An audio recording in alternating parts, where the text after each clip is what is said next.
Hi, this is Scott Garibay, and today we're going to talk about Dungeons and Dragons, and we're going to talk about play engines. All right, so you know me, man. I really despise when people say that Dungeons and Dragons is a game. It is my humble opinion that Dungeons and Dragons is not a game.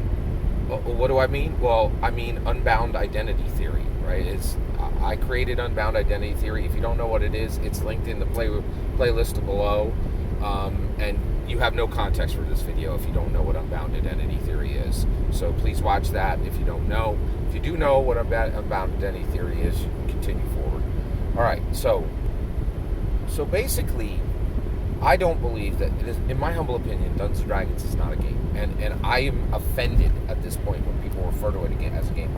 And yes, that's everyone, right? Like, so I don't care who you are, and when you refer to Dungeons and Dragons as a game, in my opinion, you are displaying ignorance, right? Now, you're like, wait a second, Scott. The owners of Dungeons and Dragons, refer to Dungeons and Dragons as a game. Yes, that's correct, right? And I don't care that they own the game.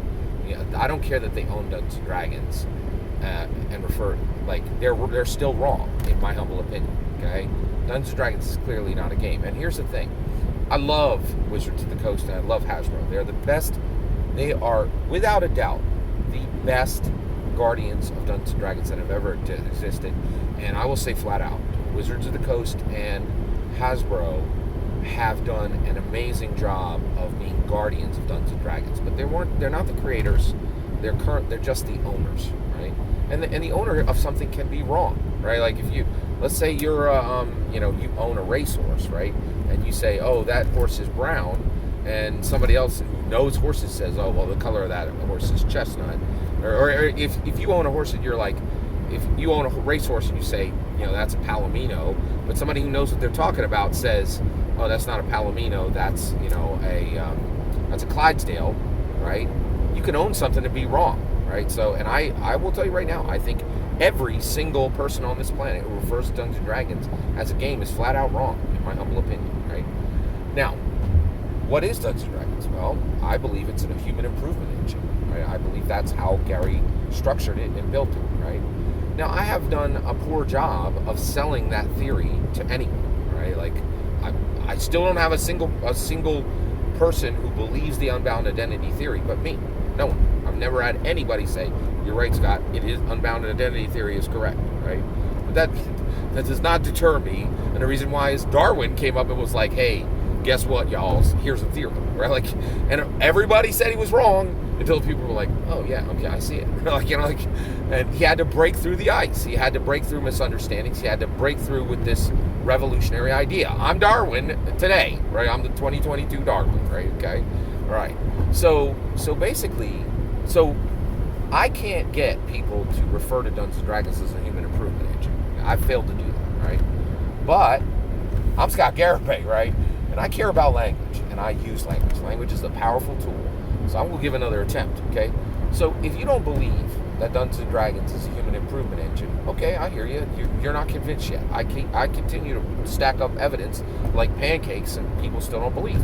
That's totally okay. Darwin spent his entire life getting the theory of evolution, built, and I will spend my entire life trying to get people to understand what Gary Gygax's legacy truly is. And I'll tell you right now, I don't think anybody's going to be able to stop me, right? Like, and a lot of people have tried. People try in the comments every single day, right? Like, but I'm moving here. Like, I'm a shark. I do not stop, right? Like, and so, and I will tell you that's another thing. That's the thing that keeps this channel going. Is literally me just keep going, right? Like, I'm a firm believer. If you don't go headlong into the wind and you don't try and you don't fail and you don't ever stop, right? I watch Rocky, man. Like, I ain't stopping. I'm going to the top of the steps, right? This is how it's done, all right? So here we go. All right, here's the kicker, okay? So all this is happening, all right? I can't get you to call Dungeons and Dragons human improvement engine, okay? I get it. Can I get you to call it a play engine? Let me get you there. Okay, what is a play engine? Why should we call Dungeons and Dragons a play engine rather than a game? Okay. Well, first of all, I think the term play engine is very useful and can be applied to a lot of things that are really distinct from games at this point, right? And so So there are a lot of play engines. This is my term. Nobody else has ever applied this to anything. I'm applying this to now. And so, what is a play engine, right? And by the way, one word: play engine. PLAY, capital ENG, capital ENGYNE. A play engine. Okay. All right. Here we go. All right. Okay. Play engine. So, what is a play engine? Well, I'll tell you right now. Here's something that I'll give you 3 play engines. In my humble opinion, American professional football, American professional basketball, American professional baseball are all play engines. There are literally millions of Americans who are taking their kids to travel, to travel teams on the weekends and having them train with individual skill advancing coaches in order to put their children into a funnel which will create American professional athletes at the American professional level for baseball, basketball, and football. Okay, American gridiron football. Right? Those are play engines. There are people who dedicate their lives every single day, and there are literally hundreds of traditions and practices and sayings that completely disconnect those things from being games and being absolutely passion-driven pilgrimages of determination, right?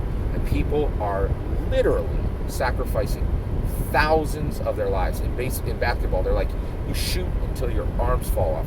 And I can tell you right now, there are 300,000 kids at minimum all across the country who live that every single year and will go this weekend and sometimes on the weekdays to the closest basketball hoop and shoot until their arms fall off, until they cannot make another shot, until they can't lift their arms, right? You shoot until you can't lift your arms. You shoot until you can't lift your arms. That's the saying, right?